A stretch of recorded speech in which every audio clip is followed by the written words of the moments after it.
सत श्री अकाल, मैं हाँ दीपिका खोसला ਤੇ ਟੀਵੀ ਪੰਜਾਬ ਦੇ ਖਬਰਾਂ ਦੇ ਇਸ ਬੁਲੇਟਿਨ 'ਚ ਤੁਹਾਡਾ ਸਵਾਗਤ ਹੈ। ਸਭ ਤੋਂ ਪਹਿਲਾਂ ਝਾਤ ਪਾਉਂਦੇ ਅੱਜ ਦੀਆਂ ਖਾਸ ਖਬਰਾਂ ਉੱਤੇ।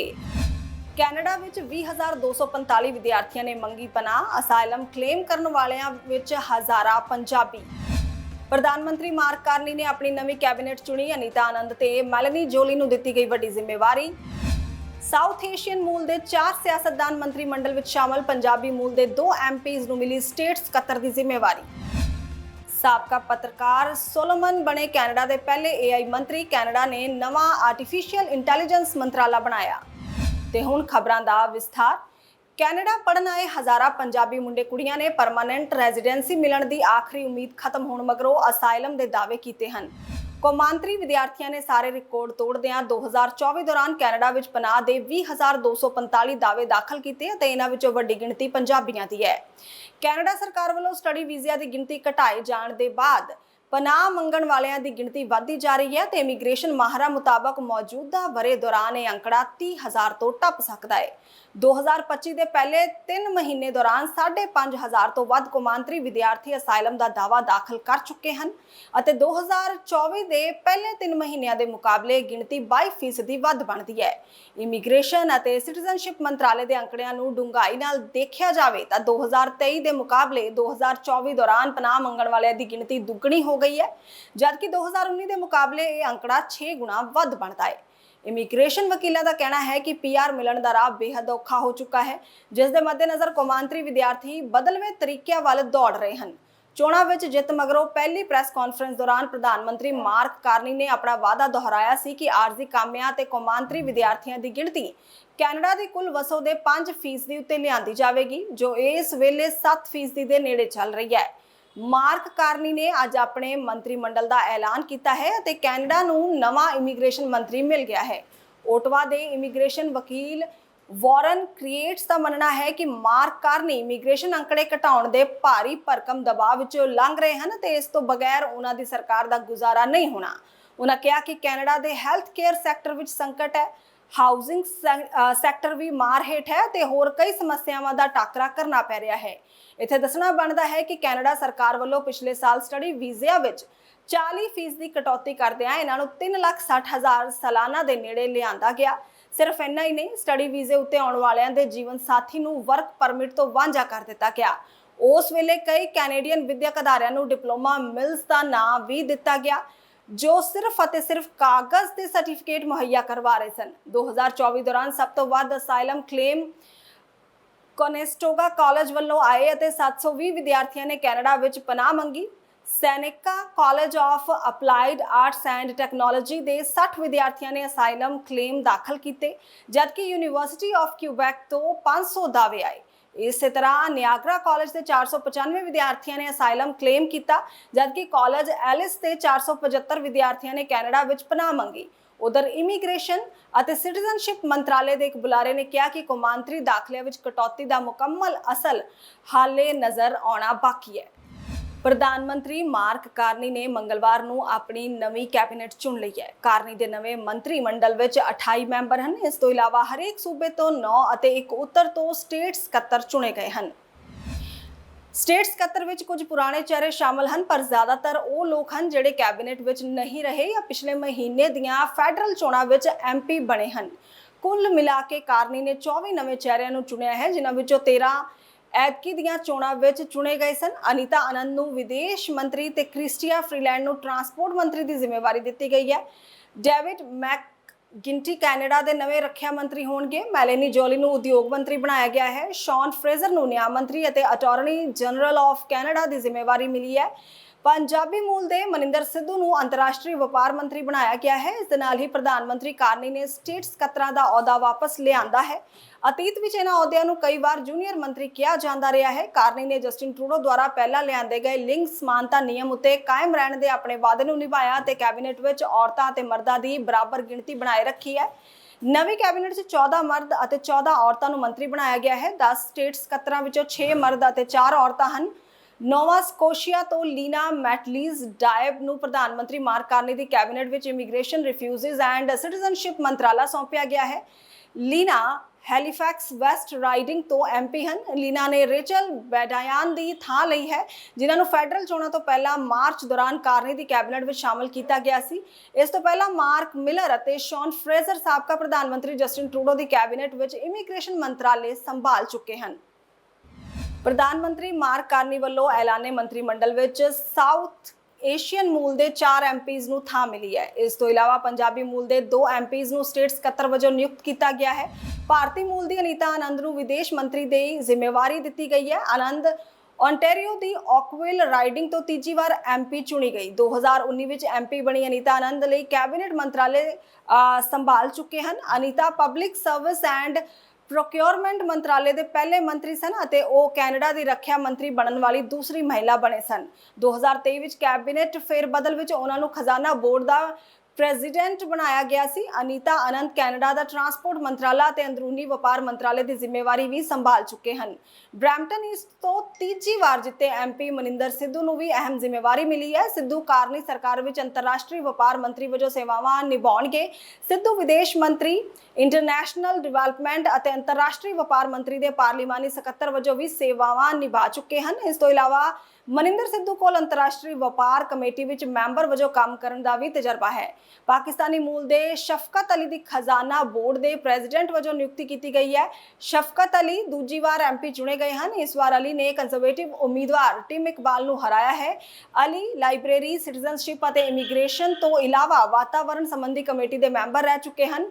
ਸ਼੍ਰੀਲੰਕਨ ਮੂਲ ਦੇ ਗੈਰੀ ਆਨੰਦਾ ਸੰਗਾਰੀ ਲੋਕ ਸੁਰੱਖਿਆ ਮੰਤਰੀ ਹੋਣਗੇ। ਗੈਰੀ ਆਨੰਦਾ ਸੰਗਾਰੀ ਚੌਥੀ ਵਾਰ ਐਮਪੀ ਚੁਣੇ ਗਏ ਹਨ। ਉਹਨਾਂ ਨੇ ਸਕਾਰਬਰੋ ਗਿਲਡਵੁੱਡ ਰਾਈਡਿੰਗ ਤੋਂ ਕੰਜ਼ਰਵੇਟਿਵ ਉਮੀਦਵਾਰ ਸੁਚਿਤਾ ਜਲਨ ਨੂੰ ਹਰਾਇਆ ਹੈ। ਆਨੰਦਾ ਸੰਗਾਰੀ ਨਿਆਂ ਮੰਤਰੀ ਵਜੋਂ ਸੇਵਾਵਾਂ ਨਿਭਾਉਣ ਤੋਂ ਇਲਾਵਾ ਅਟਾਰਨੀ ਜਨਰਲ ਵਜੋਂ ਵੀ ਕੰਮ ਕਰ ਚੁੱਕੇ ਹਨ। ਗੈਰੀ ਕੋਲ ਵੱਖ-ਵੱਖ ਮੰਤਰਾਲਿਆਂ ਵਿੱਚ ਪਾਰਲੀਮਾਨੀ ਸਕੱਤਰ ਵਜੋਂ ਕੰਮ ਕਰਨ ਦਾ ਤਜਰਬਾ ਵੀ ਹੈ। ਪ੍ਰਧਾਨ ਮੰਤਰੀ ਮਾਰਕ ਕਾਰਨੀ ਵੱਲੋਂ ਕੁੱਲ 10 ਸਟੇਟ ਸਕੱਤਰ ਨਿਯੁਕਤ ਕੀਤੇ ਗਏ ਹਨ, ਜਿਨ੍ਹਾਂ ਵਿੱਚੋਂ ਪੰਜਾਬੀ ਮੂਲ ਦੇ 2 ਐਮਪੀ ਹਨ।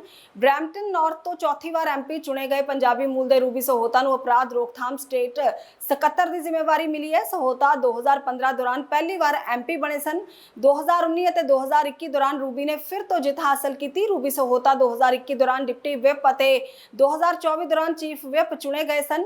ਟਰੂਡੋ ਸਰਕਾਰ ਵਿੱਚ ਰੂਬੀ ਸਹੋਤਾ ਫੈਡਰਲ ਮਿਨਿਸਟਰ ਵੀ ਚੁਣੇ ਗਏ ਸਨ। ਸਰੀ ਸੈਂਟਰ ਤੋਂ ਐਮਪੀ ਰਣਦੀਪ ਸਰਾਏ ਮਾਰਕ ਕਾਰਨੀ ਦੀ ਅਗਵਾਈ ਵਾਲੀ ਸਰਕਾਰ ਵਿੱਚ ਸਟੇਟ ਸਕੱਤਰ ਅੰਤਰਰਾਸ਼ਟਰੀ ਵਿਕਾਸ ਵਜੋਂ ਕੰਮ ਕਰਨਗੇ। ਸਰਾਏ ਲਗਾਤਾਰ ਚੌਥੀ ਵਾਰ ਐਮਪੀ ਚੁਣੇ ਗਏ ਹਨ। 2015 ਵਿੱਚ ਰਣਦੀਪ ਸਰਾਏ ਨੇ ਪਹਿਲੀ ਵਾਰ ਜਿੱਤ ਹਾਸਲ ਕੀਤੀ ਸੀ। ਸਿਆਸਤ 'ਚ ਆਉਣ ਤੋਂ ਪਹਿਲਾਂ ਸਰਾਏ ਵਕਾਲਤ ਦੇ ਖੇਤਰ ਵਿੱਚ ਸਨ। ਰਣਦੀਪ ਪਿਛਲੀ ਫੈਡਰਲ ਸਰਕਾਰ ਵਿੱਚ ਅੰਤਰਰਾਸ਼ਟਰੀ ਵਪਾਰ ਅਤੇ ਸਿਟੀਜ਼ਨਸ਼ਿਪ ਅਤੇ ਇਮੀਗ੍ਰੇਸ਼ਨ ਕਮੇਟੀਆਂ ਦੇ ਮੈਂਬਰ ਰਹਿ ਚੁੱਕੇ ਹਨ। ਦੱਸ ਦਈਏ ਕਿ ਇਹਨਾਂ ਫੈਡਰਲ ਚੋਣਾਂ ਵਿੱਚ ਸਾਊਥ ਏਸ਼ੀਅਨ ਮੂਲ ਦੇ 2 ਦਰਜਨ ਉਮੀਦਵਾਰ ਚੋਣ ਜਿੱਤਣ ਵਿੱਚ ਕਾਮਯਾਬ ਰਹੇ ਹਨ।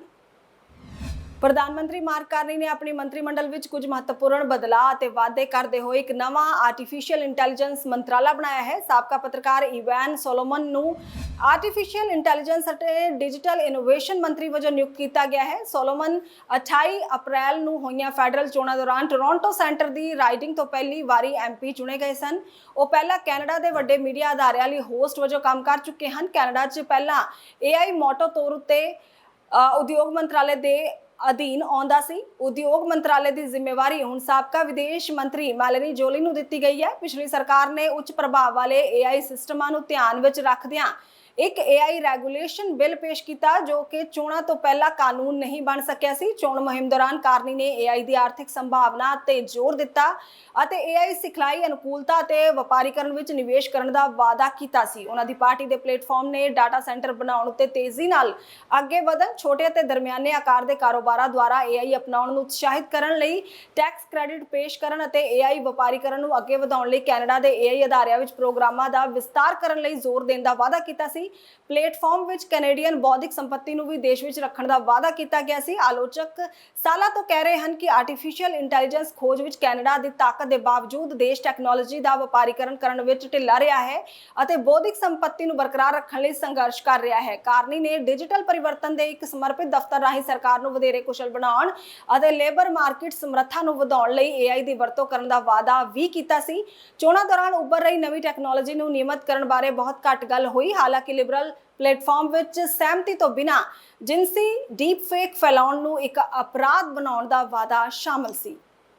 ਕੈਨੇਡਾ ਪੁਲਿਸ ਵੱਲੋਂ ਗੱਡੀ ਚੋਰੀ ਕਰਨ ਦੇ ਮਾਮਲੇ ਵਿੱਚ ਗ੍ਰਿਫਤਾਰ ਪੰਜਾਬੀ ਨੌਜਵਾਨ ਵਿਰੁੱਧ ਨਾਜਾਇਜ਼ ਹਥਿਆਰ ਰੱਖਣ ਦੇ ਦੋਸ਼ ਵੀ ਆਇਦ ਕੀਤੇ ਗਏ ਹਨ। ਪੀਲ ਰੀਜਨਲ ਪੁਲਿਸ ਨੇ ਦੱਸਿਆ ਕਿ ਬਰੈਂਪਟਨ ਦੇ ਸੈਂਡਲਵੁੱਡ ਪਾਰਕਵੇ ਅਤੇ 에ਅਰਪੋਰਟ ਰੋਡ ਇਲਾਕੇ ਵਿੱਚ ਚੋਰੀਸ਼ੁਦਾ ਗੱਡੀ ਮੌਜੂਦ ਹੋਣ ਦੀ ਰਿਪੋਰਟ ਮਿਲਣ ਉੱਤੇ ਛਾਪਾ ਮਾਰਦਿਆਂ ਚਰਨਦੀਪ ਸਿੰਘ ਨੂੰ ਗ੍ਰਿਫਤਾਰ ਕੀਤਾ ਗਿਆ। ਮਾਮਲੇ ਦੀ ਪੜਤਾਲ ਦੌਰਾਨ ਇੱਕ ਗਲੋਕ ਹੈਂਡਗਨ, ਇੱਕ ਟੌਰਸ ਮਿਲੇਨੀਅਮ ਹੈਂਡਗਨ, ਗੋਲੀਆਂ ਅਤੇ ਮੈਗਜ਼ੀਨ ਬਰਾਮਦ ਹੋਏ, ਜਿਸ ਮਗਰੋਂ ਚਰਨਦੀਪ ਸਿੰਘ ਵਿਰੁੱਧ ਅਪਰਾਧ ਰਾਹੀਂ ਹਾਸਲ ਪ੍ਰਾਪਰਟੀ ਰੱਖਣ, ਅਣਅਧਿਕਾਰਤ ਤਰੀਕੇ ਨਾਲ ਹਥਿਆਰ ਰੱਖਣ, ਮਨਾਹੀਸ਼ੁਦਾ ਹਥਿਆਰ ਰੱਖਣ, ਹਥਿਆਰ ਲੈ ਕੇ ਗੱਡੀ ਵਿੱਚ ਸਵਾਰ ਹੋਣ, ਲਾਪਰਵਾਹੀ ਨਾਲ ਹਥਿਆਰ ਰੱਖਣ, ਹਥਿਆਰਾਂ ਦੇ ਸੀਰੀਅਲ ਨੰਬਰ ਨਾਲ ਛੇੜਛਾੜ ਕਰਨ ਤੇ ਭਰੀ ਹੋਈ ਪਾਬੰਦੀਸ਼ੁਦਾ ਪਿਸਤੌਲ ਰੱਖਣ ਦੇ ਦੋਸ਼ ਆਇਦ ਕੀਤੇ ਗਏ ਹਨ। ਪੁਲਿਸ ਨੇ ਲੋਕਾਂ ਨੂੰ ਅਪੀਲ ਕੀਤੀ ਹੈ ਕਿ ਜੇ ਕਿਸੇ ਕੋਲ ਇਸ ਮਾਮਲੇ ਨਾਲ ਸੰਬੰਧਿਤ ਜਾਣਕਾਰੀ ਹੋਵੇ ਤਾਂ ਕ੍ਰਿਮੀਨਲ ਇਨਵੈਸਟੀਗੇਸ਼ਨ ਬਿਊਰੋ ਦੀ 21 ਡਿਵੀਜ਼ਨ ਦੇ ਜਾਂਚਕਰਤਾਵਾਂ ਨਾਲ 905453322121 ਐਕਸਟੈਂਸ਼ਨ 2133 ਉੱਤੇ ਸੰਪਰਕ ਕੀਤਾ ਜਾਵੇ। ਗੁਪਤ ਤਰੀਕੇ ਨਾਲ ਜਾਣਕਾਰੀ ਦੇਣ ਲਈ ਪੀਲ ਕ੍ਰਾਈਮ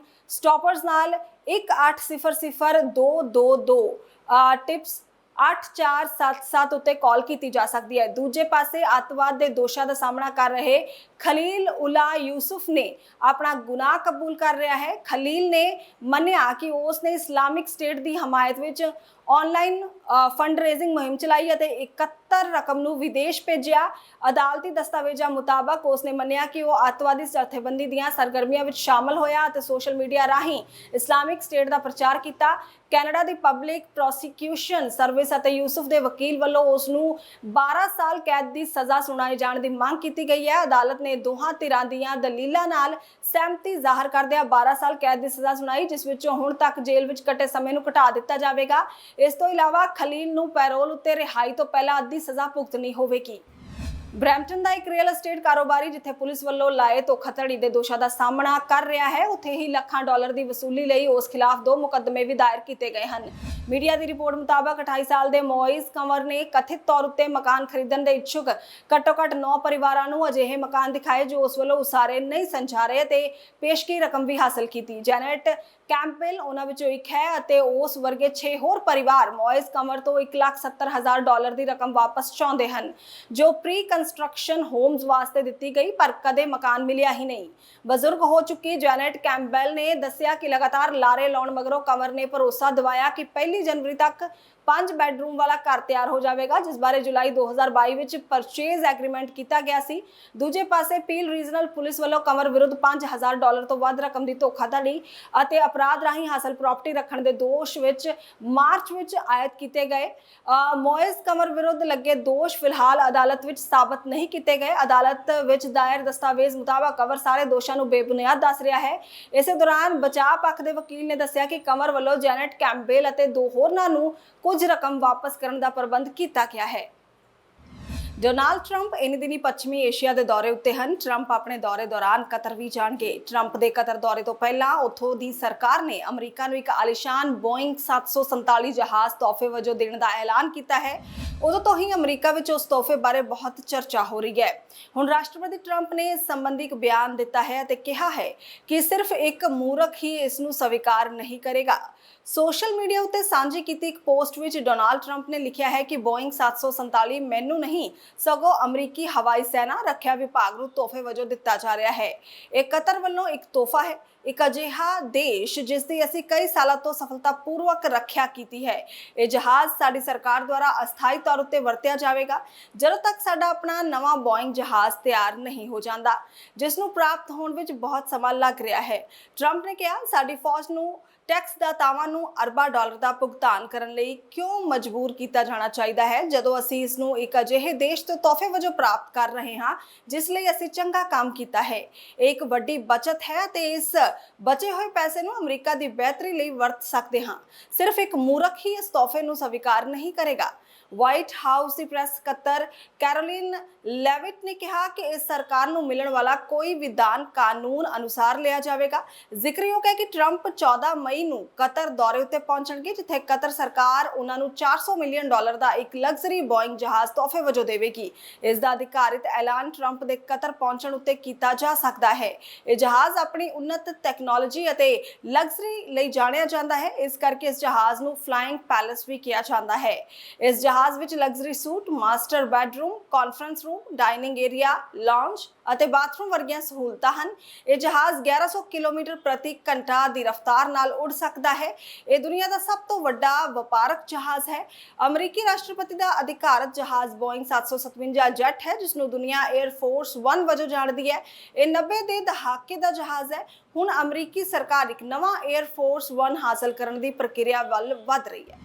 ईरान नाल चल रही परमाणु गलबात दौरान अमरीका ने एक वड्डा कदम चुकिया है। अमरीका ने ईरान उत्ते नवीं पाबंदियां लगाईयां हन। अमरीकी विदेश मंत्री मार्को रूबियो ने इन्हां पाबंदियां बारे जानकारी दित्ती है।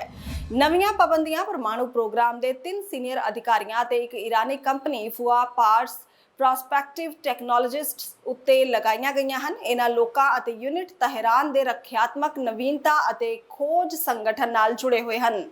ਇਹਨਾਂ ਪਾਬੰਦੀਆਂ ਤੋਂ ਬਾਅਦ ਇਹਨਾਂ ਤਿੰਨਾਂ ਵਿਅਕਤੀਆਂ ਤੇ ਅਮਰੀਕਾ ਸਥਿਤ ਕੰਪਨੀ ਦੀਆਂ ਸਾਰੀਆਂ ਜਾਇਦਾਦਾਂ ਨੂੰ ਜ਼ਬਤ ਕਰ ਦਿੱਤਾ ਜਾਵੇਗਾ।